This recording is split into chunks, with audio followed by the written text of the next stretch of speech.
Today, I'm Nestor Leconte with the Pacific Daily News. Here are our top stories from the PDN newsroom. A $10,000 retention bonus every 3 years for Guam Police Department officers who meet at least satisfactory evaluation criteria was included in the fiscal 2025 budget bill during legislative session Tuesday. The amendment by Senator Chris Barnett stated that the bonus was specifically for GPD officers. He said a recent law enforcement pay plan adjustment gave increases to all, but it didn't address the disparity between the Guam Police Department and other law enforcement agencies, Barnett said. That's no disrespect to any other law enforcement entity, but GPD does the most and in many ways receives the least compensation, Barnett said. In other news, the United Airlines Flight Attendants Union will announce the results of a strike authorization vote and hold a day of action rally at the AB Wonpat Guam International Airport at 9 a.m. Thursday. According to a news release from the Association of Flight Attendants CWA, which represents United Flight Attendants, the historic vote will be announced live simultaneously on nearly 20 informational picket lines at airports across the country.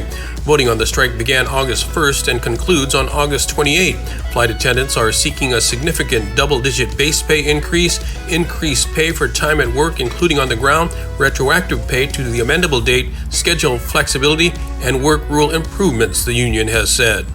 Finally, Delegate James Moylan in a release announced that the Department of the Navy has approved his request to dedicate the command suite at the Naval Hospital, Guam, to honor the late Dr. Ralph Guerrero Sablan. Sablan died on April 2nd and was the first Chamorro captain in the U.S. Navy, a decorated Vietnam War veteran, and the region's sole dermatologist for 30 years, a release from Moylan's office said.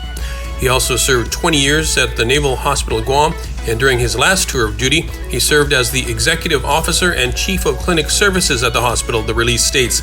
The dedication ceremony is scheduled for August 30th, when the command suite will officially be renamed the Dr. Ralph Guerrero Sablan Command Suite.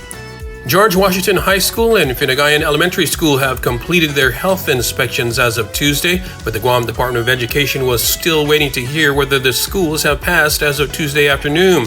They could go back to in-person class by Thursday if they pass, said Guam Education Board Vice Chairman Angel Sablan at a Tuesday media brief. We're just crossing our fingers, we've got good vibes, Sablan said.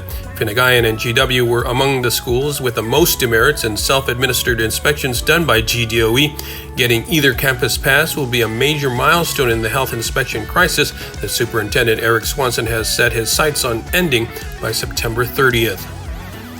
In other news, getting dental services back up for the public, recruiting maternal health specialists, and improving customer service and office hours for the Department of Public Health and Social Services were among the goals laid out by Acting Public Health Director Teresa Areola at a Monday night confirmation hearing.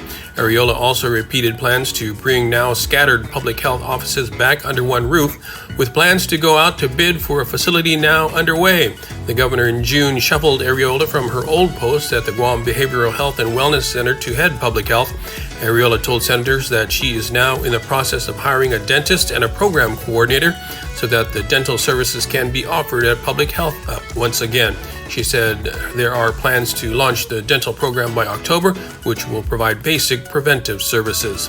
Finally, Parkley Ansi and Zivon Shofat could face charges for the destruction of government property as a result of their escape from the Department of Corrections early Tuesday morning. DOC Director Fred Bordallo Jr. said that while investigations continue, it appears that the detainees ripped a hole on the side of one of the 4 dome tents at Post 29 at DOC and used that hole to make their escape.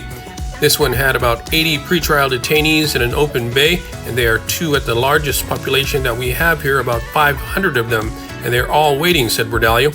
The detainees were reported missing at around 6 a.m. Monday morning, said Bordallo, and were apprehended 4 hours later at the Arroyo Apartments on East Rojas Street in Manila, about 3 miles away from DOC.